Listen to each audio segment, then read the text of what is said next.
19절까지 말씀 같이 읽어보겠습니다. 역대하 20장 14절부터 19절까지 말씀입니다. 같이 읽겠습니다. 여호와의 영이 회중 가운데에서 레위 사람 아하시엘에게 임하셨으니 그는 같이 읽으세요. 그는 아삽 자손 마따냐의 현손이요 여이엘의 정손이요 버나야의 손자요 스가랴의 아들이더라. 와, 이거 안 넘어갔구나. 죄송해요. 네, 다시 읽겠습니다. 역대하 20장 14절부터 19절입니다. 여호와의 영이 회중 가운데에서 레위 사람 야시엘에게 임하셨으니 그는 아삽 자손 마따냐의 현손이요 여이엘의 정손이요 버나야의 손자요 스가랴의 아들이더라.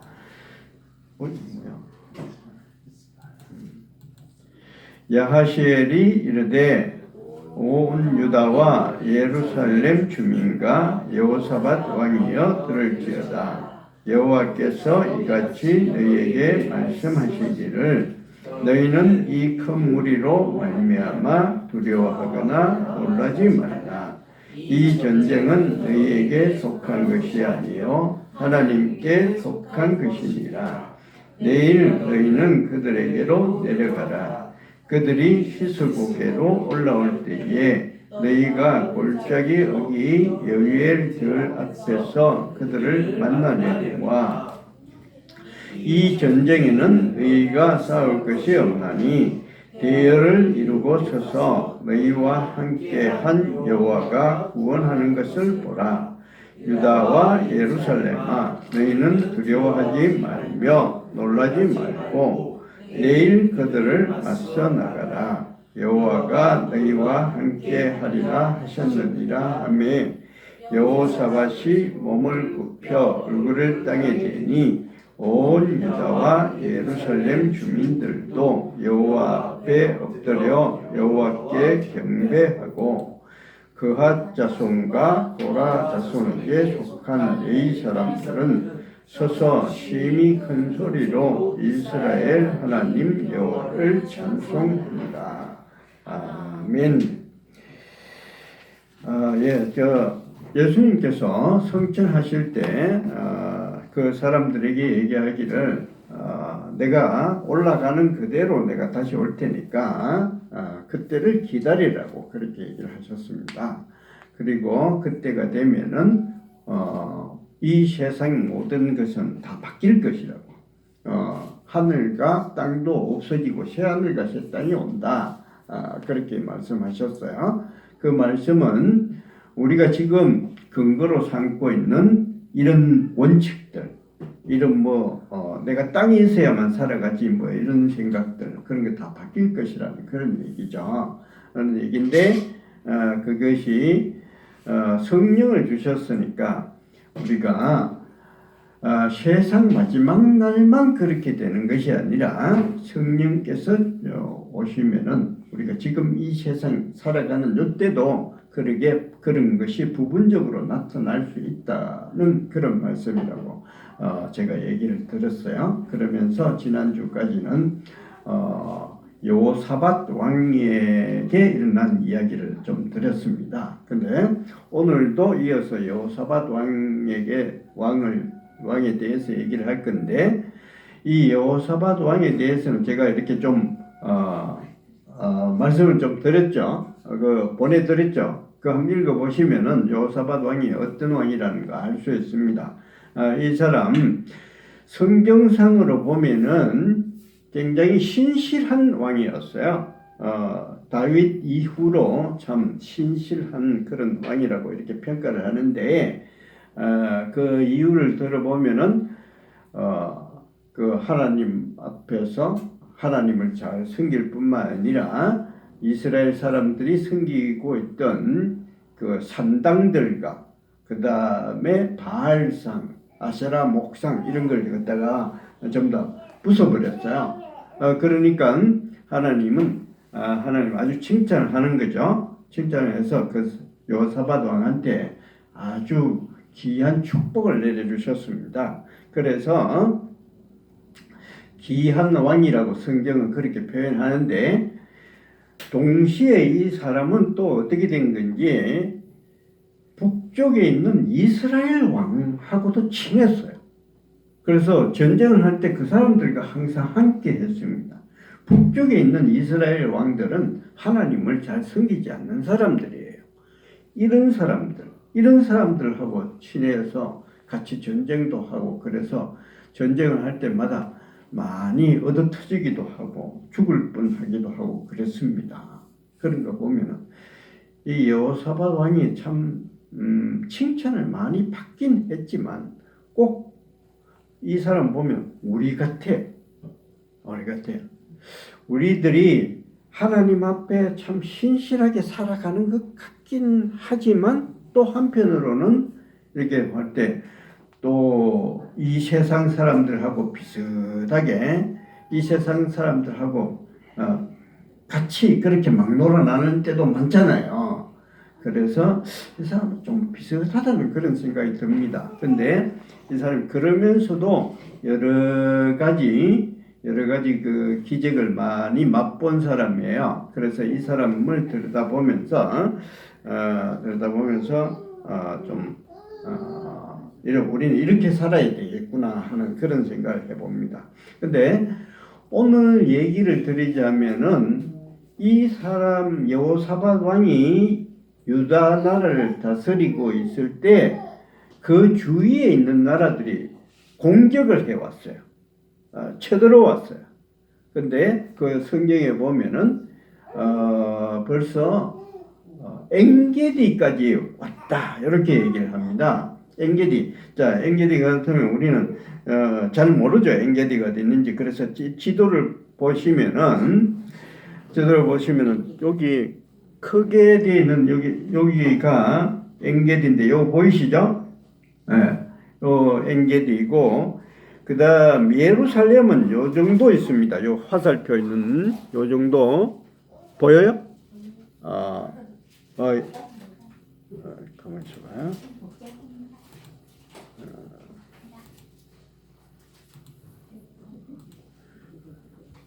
그러니까 요 정도가 예루살렘이에요. 요 정도가 예루살렘이고 엔게디는 여기 있습니다. 자, 사람들이 보고를 하는데 요 주위에 있는 게 전부 다 아람이에요.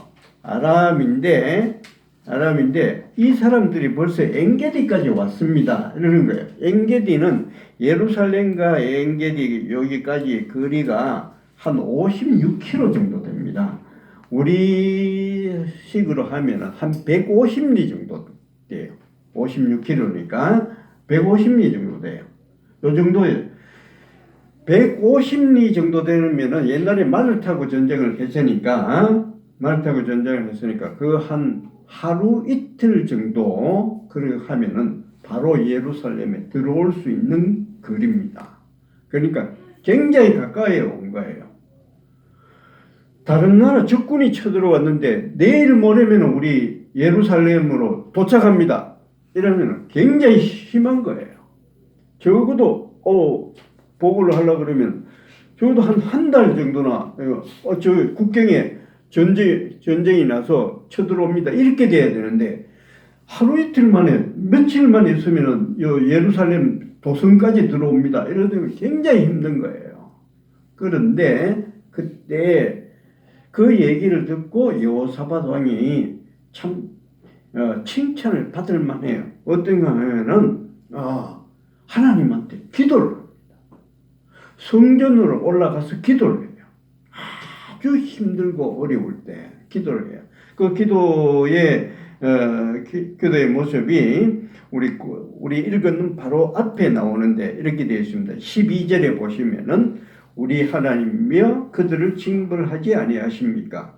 우리를 치러오는 이 큰 무리를 우리가 대적할 능력이 없고 어떻게 할 줄도 알지 모르고 오직 주만 바라봅니다. 이렇게 기도를 해요. 그러면서 계속 기도를 하는데 뭐라고 하는가 하면은 성전에 올라가서 솔로몬 임금님이 이 성전을 지으면서 했던 기도가 있어요. 누구든지 외적이 쳐들어올 때 우리가 성전에 와서 기도를 하면은 우리의 기도를 꼭 들어주십시오 하면서 성전을 지어서 바치면서 그런 기도를 했어요. 그것을 그대로 따라와가지고 하나님, 우리가 성전을 지어 바칠 때 이렇게 기도하지 않았습니까?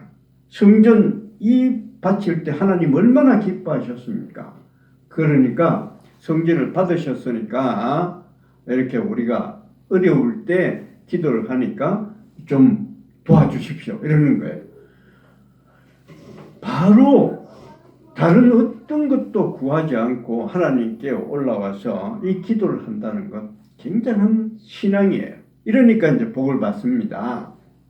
자, 그러니까 이 사람이 참 우리가 칭찬할 만한 게 바라볼 게 뭔가 하면은 오직 주만 바라봅니다. 이게 우리가 참 본받을 점이에요. 오직 본받을 점인데, 그 다음에 하나는 뭔가 하면은 이런 거예요.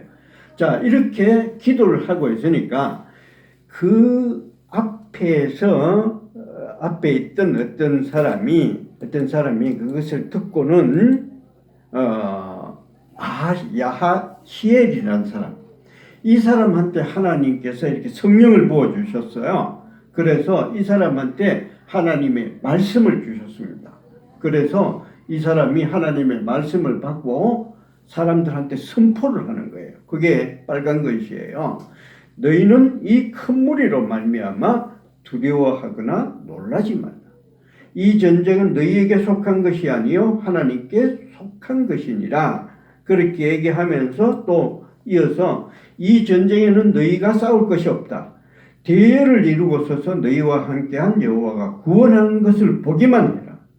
유다와 예루살렘아, 너희는 두려워하지 말고 놀라지 말고 내일 그들을 나가서 맞서 싸워라 하면서 하나님께 감동이 돼서 야하시엘이라는 사람이 이런 말씀을 선포를 해주는 거예요.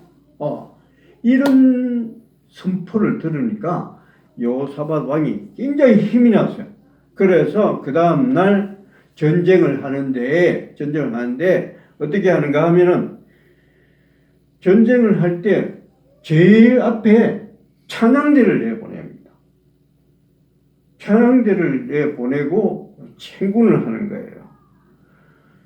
자, 그러니까 보통 우리 전쟁을 하면 어떻게 됩니까? 제일 앞에 어떤 사람?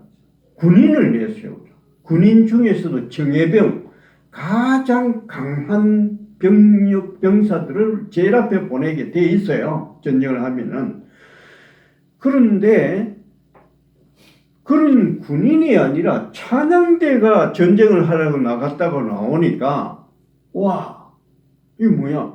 저쪽 군대에서 볼 때는 어떨 거냐? 그 사람들이 생각할 때는, 이건 뭐냐? 이건 뭐, 저놈들은 전쟁을 하려고 생각도 하지 않는 거다. 포기한 거다. 이렇게 생각하는 거예요. 그러니까 그 사람들이 가볍게 생각하고, 와, 쳐들어가자. 우리 이미 이겼는 거다. 하면서, 그냥 마음 놓고 그냥 쳐들어왔어요. 그럴 때 가까이 오니까 갑자기 옆에서 복병이 나타나는 거예요. 숨은 군사들. 이스라엘의 숨은 군사들이 나타나서, 야, 이거 뭐 다 이겼네 하면서 헐레벌떡 그냥 아무 생각 없이 오는 그런 사람들을 복병이 나타나서 그대로 몰살시켜 버린 겁니다. 그래서 이겼어요. 얼마나 이겼던지 전리품을 거두는데 사흘이나 걸렸어요. 옛날 전쟁에는 중요한 게 뭐냐? 전리품이잖아요. 전쟁을 해서 뭘 얻은 거냐? 그게 중요한. 근데 전쟁을 하는데 전리품을 얻는데 사흘이나 걸렸대요. 엄청나게 이겼다는 겁니다. 자, 이런 얘기인데, 자, 제가 이런 얘기를 미리 좀 읽으시라고 보내드렸더니, 이게 무슨 말인지 잘 모르겠다. 뭐 오늘은 좀 더 이상하다. 뭐 잘 안 된다. 이런 얘기를 하는 거예요. 자, 근데 이런 얘기, 이게 엉뚱한 얘기가 아닙니다. 왜 그러냐 하면은 우리가 이 성경을 읽으실 때 정말 생각해야 될 게 있는데 그럴 수밖에 없는 게 이게 언제 얘기냐 하면은 지금부터 3,000년 전의 이야기예요. 3,000년 전에 BC 한 700년 그 정도의 얘기입니다. BC 700년이라 그러면 지금부터 3,000년이라 그러면 3,000년 전이라 그러면은 우리나라로 따지면 언제쯤 되는지 이 생각이 들겠습니까? 그 당시에는 3,000년 전이라 그러면은 고구려, 백제, 신라 이런 거 없었어요. 고구려, 백제, 신라는 생기기도 전입니다. 그 위에 뭐 북부여, 부여 이런 것도 생기기 전이에요. 어디쯤 가느냐? 당군 조선 말기쯤 그때쯤 되는 거예요. 당군 조선 가면 우리가 뭐 기억나는 게 있어요? 없죠. 이게 신한지 뭔지 잘 모를 때잖아요. 그럴 때 얘기예요. 중국으로 따지면은 한나라 뭐 이런 것도 없고요. 진나라도 없고 그 위에 주나라 정도 돼요. 주나라가 뭐 역사상에 뚜렷하게 나타나는 게 있습니까? 그냥 한두 마디 지나고 없어요. 그때 얘기예요. 그때 얘기니까 우리한테 잘 와닿지 않아요. 그 당시 지금부터 3,000년 전이라 그러면 전쟁을 할 때 사람들의 사고방식이 어떤가 하면 이런 거예요. 그냥 군사가 많으면 이기는 거예요. 사람이 많으면 이겨. 사람이 적으면 사람이 지면 그 전쟁해봐야 지는 거예요. 그때는 사람들의 생각이 단순했기 때문에 복병 같은 거 이런 거 생각지도 않았어요. 그런 거 전략이 없었다. 그냥 나가서 싸고 사람이 많으면 이기고 사람이 적으면은 지고 그런 시대예요. 자, 그런 시대에 사람이 저쪽에는 엄청나게 많고 이쪽에는 조금밖에 없는데 하나님께서 두려워하지 말라는 거야. 놀라지 말라는 거야. 이긴다. 그래서 전략을 주세요. 저 사람들을 자만하게 만들어라. 그래서 앞에 차장대나 이렇게 내세우고 우리가 약한 모습만 보내라. 그러면 저쪽에서 그냥 막 아무 생각 없이 쳐들어올 거다. 그때 복병을 숨겨놨다가 이때쯤 오면은 와 해서 포위해서 잡아들여라. 그러면 이긴다. 이런 지혜를 주신 거예요. 그 당시에는 그런 복병 같은 거 이런 걸 생각지도 않았던 때예요. 그런 거 없어요. 적어도 한 주나라 말기쯤 돼가지고 한나라가 들었을 때쯤 돼서 춘추 전국시대 그 정도 돼야 사람들이 전략을 짜기 시작합니다. 숨어서 기다리다가 복병 숨어서 기다리다가 와 했을 때 중간에 포위해서 받아들이고 이런 거는 이때부터 지금 우리가 생각하는 때부터 한 500년 600년 저 지나야 사람들이 그때야 겨우 이런 것을 생각할 수 있는 시기가 오는 거예요. 그런 시기가 오는 건데 벌써 근데 하나님께서는 이 사람들에게 이런 전략을 주셨어요. 그래서 이기게 하신 겁니다. 그러니까 우리 생각할 게 뭔가 하면은 하나님께서 우리한테 두려워하지 마라, 놀라지 말라 이런 거 얘기할 때 이거 그냥 우리들을 위안하게 하시려고 주시는 그런 말씀이 아니라는 거죠. 근거가 있어요.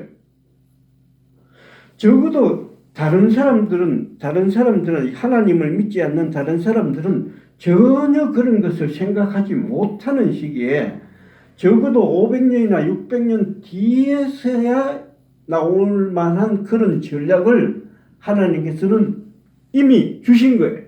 그러니까 하나님께서 놀라지 말라, 두려워하지 말라 이렇게 하는 겁니다.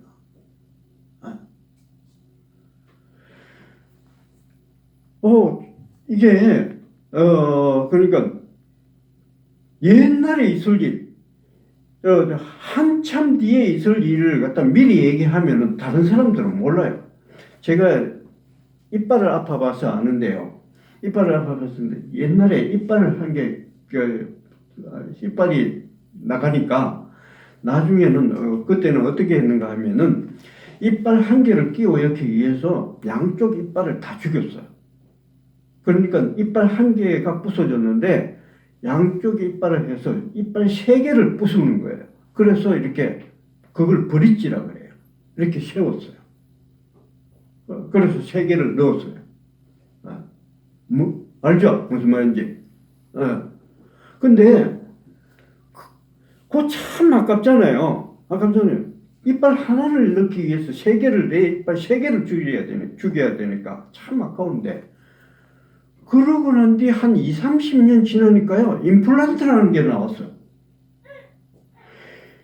2, 30년 좀 기다리거나 2, 30년 후에만 그렇게 됐으면 한 개만 죽이면 되는 건데 2, 30년 전이니까 세 개를 넣을 수밖에 없는 거예요. 참 아까워. 난 근데 그런 거 생각 못했어요. 소설책에 보면 공상과학 소설 같은 데 이런 데 보면요.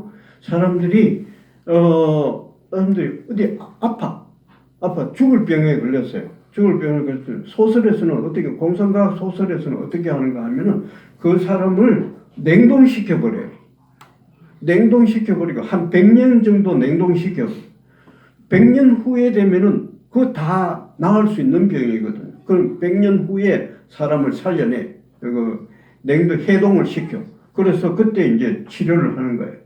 그러면은 이 사람은 100년 동안 자다가 일어나서 다시 건장한 모습으로 살아나는 이게 소설이에요. 근데 이런 소설들이 점점 현실화되는 거예요. 우리 앞으로 100년 후에 되면 어떻게 될지 몰라요.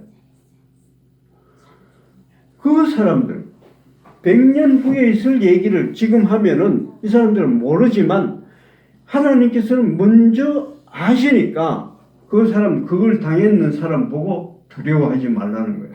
놀라지 말라고 하는 겁니다. 우리가 그냥 있을 때, 그냥 할 때 하나님께서는 우리에게 그런 말씀을 주시는 거예요. 놀라지 말라. 두려워하지 말라. 그런 것을 그냥 하는 거 아니에요.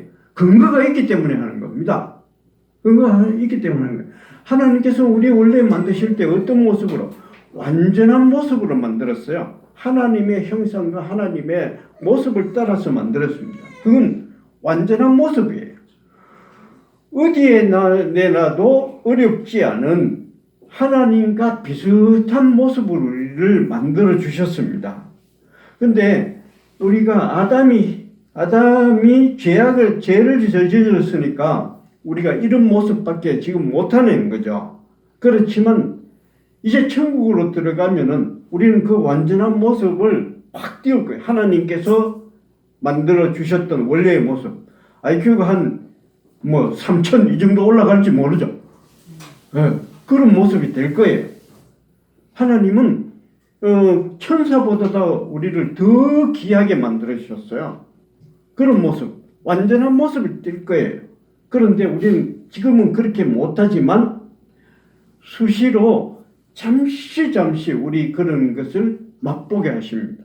그게 뭐냐? 기적이에요. 잠시 기적을 맛보게 하시는 거예요. 예수님께서 뭐라고 하셨습니까? 예수님께서 배가 고파서 성전 앞에 있는 무화과 나무를 보고 야! 이 무화과 당장 말라 죽어버려라 하면서 그렇게 했더니 그 무화과 나무 말라 죽어버렸어요.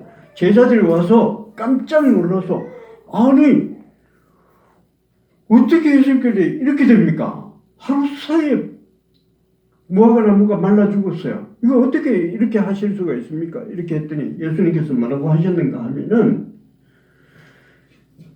너희들이 정말 털끝만한 이런 믿음만 갖고 있어도 너희들이 저 산들어 들어서 바다에 빠지우라 해도 그대로 될 것이다. 이렇게 말씀하신 거예요.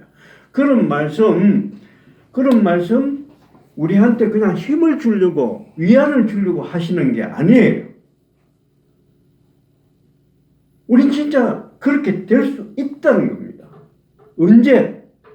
믿음이라는 것이 우리 속으로 확 들어오면은, 믿음으로 들어오면은 그때는 우리가 원래 하나님께서 우리에게 주셨던 그 몸으로 되살아난다는 거예요.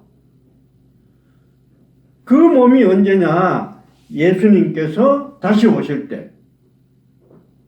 그때 우리 전부 다 부활할 거 아니에요. 그 몸이에요.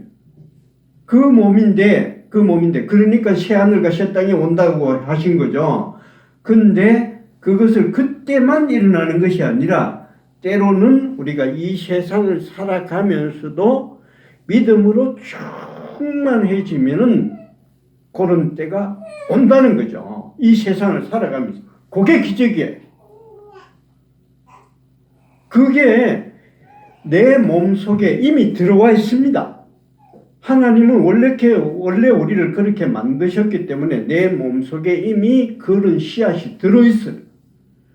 사도 바울이 그랬습니다. 사도 바울이 군뱅이가 나비가 되지만 군뱅이는 나비의 꿈을 꾸지 못해요. 내가 저렇게 될줄 생각을 못해요. 그렇지만 결국 군뱅이가 나비가 되죠. 그러면은 군뱅이 속에는 이미 나비의 인자가 들어있는 거예요. 그렇죠? 나비가 들어있어요. 사람의 몸에도 마찬가지입니다. 나는 지금 형편없이 이렇게 보이지만 내 속에는 이미 하나님께서 만들어 놓으신 하나님의 모습과 하나님의 형상으로 만드신 완전한 모습이 내 속에 들어있어요. 그게 언젠가는 부활할 거예요. 확 터지고 나오는데 지금 이 순간에도 내가 믿음이 충만해지면은 그때 터져 나오는 거예요. 여호사밧 왕한테 그 순간에 하나님께서 그것을 팍 풀어주셨어요. 믿음으로 활성화가 되면은 그 순간에 하나님의 모습이 하나님께서 원래 만드신 모습대로 확 살아나는 거예요. 그러니까 지금 하나님께서 우리에게 말씀하시는 거예요. 지금도 우리한테 말씀하시는 거예요. 내가 어떤 어려움을 당했든지 어떤 힘든 일을 당했을지라도 두려워하지 말라는 거예요. 놀라지 말라는 거예요. 그냥 마음을 편하게 해주기 위해서 그렇게 말씀하시는 게 아니라 근거가 있어요. 내 속에 이미 그런 하나님께서 만드신 그 모습이 들어있습니다. 들어있어요. 근데 내가 그것을 믿음으로 확 받아들이면 지금 이 순간에도 그게 나타납니다. 나타난다는 거예요. 그러니까 내게 어려움이 있더라도 힘든 일이 있더라도 우리나라에 지금 어려움이 있다 할지라도 내가 원하지 않는 일들이 일어난다고 할지라도 그래도 그런 일이 분명히 일어날 수도 있다는 것을 기억하시고 힘을 내라는 거예요. 하나님께서 두려워하지 말고 놀라지 말고 네가 눈에 보이는 대로 가는 것이 아니라 믿음이 임하면은 네가 원하는 그 일이 지금도 일어날 수 있다고 얘기하시는 거예요. 우리 그 힘을 가지고 그 힘을 바라보면서 그 모습을 바라보면서 살아가야 할 줄로 믿습니다. 내 어려운 일 그것만 보지 말고 하나님께서 주시는 그 모습 바라보시면서 현실을 이겨나가야 할 줄로 믿습니다. 아멘. 우리 찬송가 368장 같이 부르겠습니다. 368장입니다.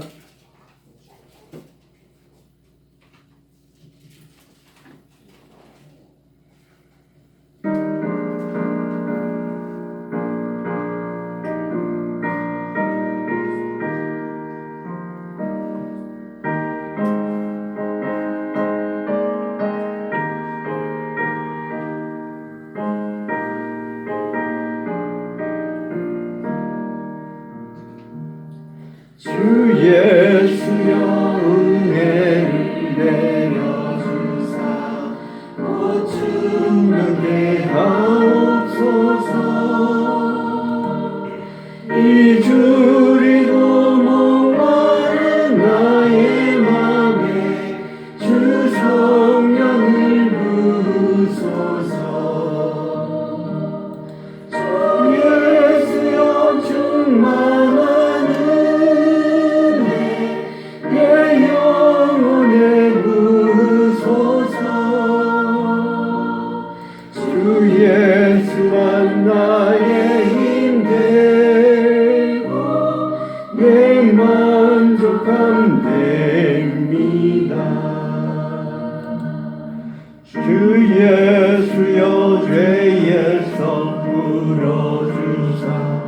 날 정결케 하옵소서.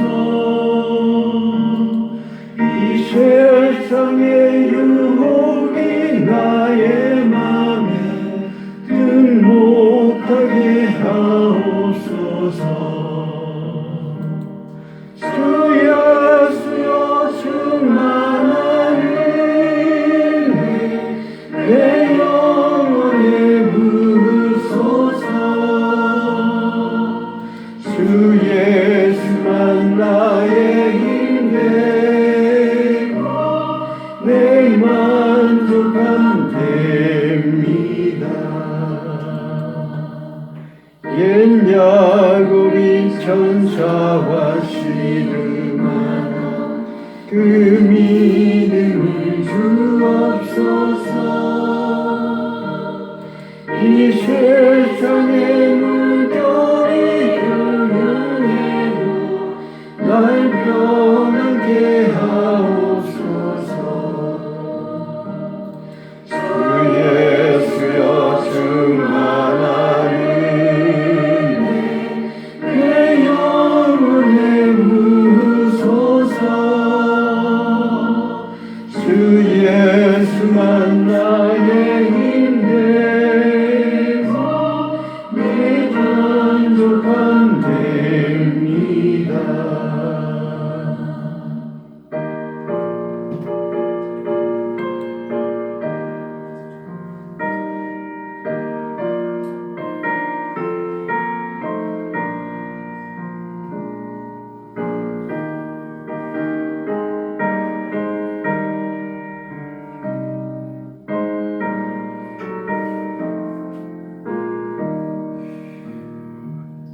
주 예수여 완전한 주의 사랑 나 받기를 원합니다.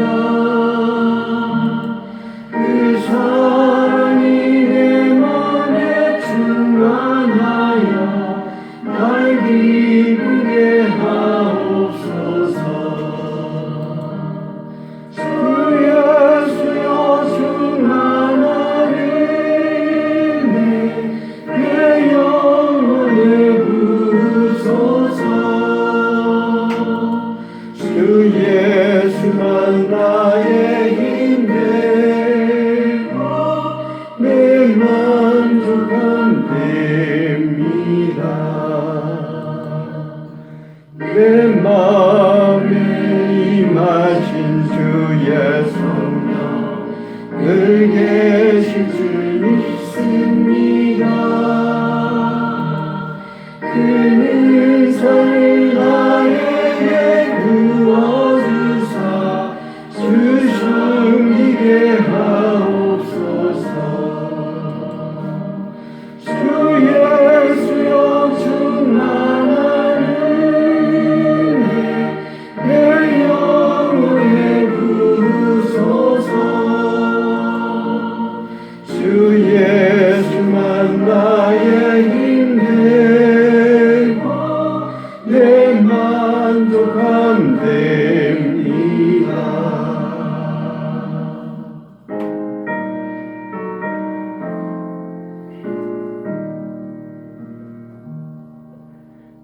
전능하신 아버지 하나님, 지금의 우리 안에는 이미 부활 후에 있게 될 부활체의 모습이 우리 속에 들어 있습니다. 그때가 되면 하나님의 형상과 하나님의 모습으로 만들어진 그 모습을 띠게 되겠지만, 주여 지금이라도 충만한 믿음을 가지면 그 모습의 능력의 사람이 될 수 있다고 믿습니다. 그 모습을 가지고 두려워하지도 않고 놀라지도 않고 담대하게 살아갈 수 있는 저희들이 될 수 있게 하여 주시옵소서. 우리 주 예수 그리스도의 이름으로 기도를 드리며, 지금은 우리 주 예수 그리스도의 무한하신 은혜와 하나님 아버지의 지극한 사랑과 언제나 우리를 담대한 사람으로 만들어 가려고 하시는 성령 하나님의 교통하심이 모든 채운교회 교인들과 그 가족과 이 교회와 지금도 어려운 가운데서 병마와 싸우고 있는 환우들과 모든 후원자들에게 지금부터 영원히 함께 하실지어다. 아멘.